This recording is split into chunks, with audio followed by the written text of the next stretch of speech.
person has their own room and their own space, and making sure that we have enough of those. Gosh, that's not rocket science. That doesn't need a committee to start producing plans. We just need to get buildings, renovate them, employ some staff, and move virtually everybody who's sleeping on the street, who wants a bed, which is virtually everybody, and move them into suitable accommodation. There are people living on the street at the moment who won't go into the emergency hospitals because they're too frightened, they're full of drug users, they just find them too intimidating. Yes.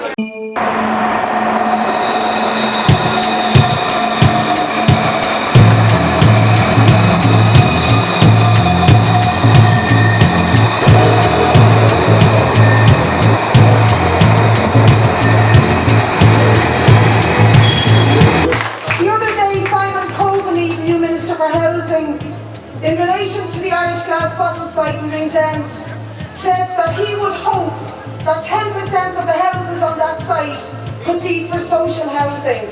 To me, that says it all.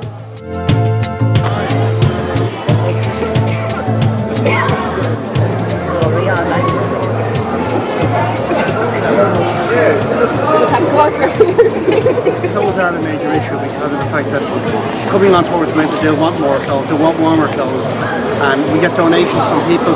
A lot of the clothes here are given by the staff you see behind me. They buy that food, they buy everything that you see on the counter, sweets, chocolate, whatever they are, make up the sandwiches, the milk and sugar, coffee, everything supplied by the people you see behind me, and it's all out of their own pockets. And that's what we do every Tuesday night here. There's a different group here most nights of the week, but they need all the help they can get. The reason I started doing this was because I read it on the internet on Facebook about the girls that started up a group called Fighting for Humanity, and me and my couple of my friends decided that we wanted to come up and do something. Like, it's only 2 hours out your evening every week to travel. We're from Offaly, the 3 girls that come up. We bring hot foods, we bring crisps, tables, juices, bars, fruit, clothes, everything, which all these tables consist of.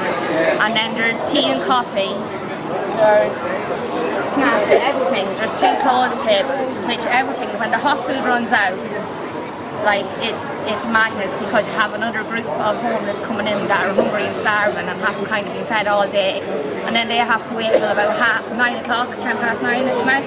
Till another group comes and they bring big pots. They're Indians, and they come and help as well, and they bring whatever food you can, but it all comes on donations and what we bring ourselves. If we don't get the food and the clothes as well, it all comes from all our own pockets.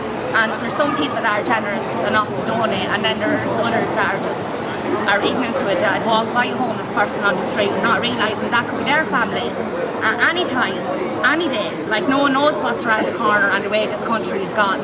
The RTE said there was 700 families on the street. Well, it's not, it's 1,800.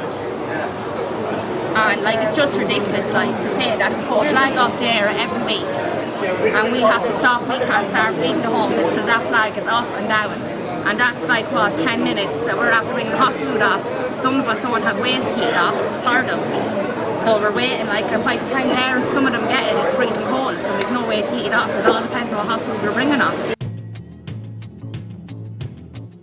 There's no hope for people at the minute.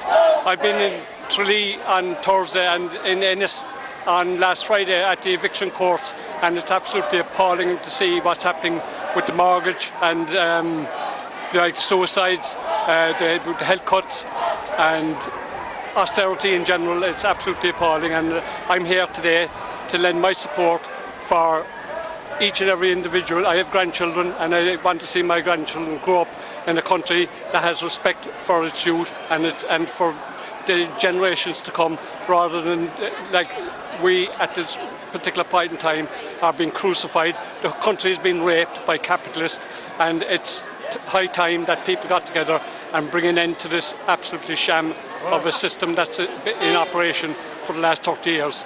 It's really come to a crux that we really need to be truly and like morally, the whole thing is is shambles, and we really need to crucify the system now and bring it back to a standard where people can live happily and content, and where people have a decent standard of living. It's not much to ask really in a country there's so much wealth in the country, but it's been raped by the Apple crowd and the Dennis O'Briens, and now we have the water and the vulture funds, you name it. We're being crucified by it, and it's time really to call a halt to it.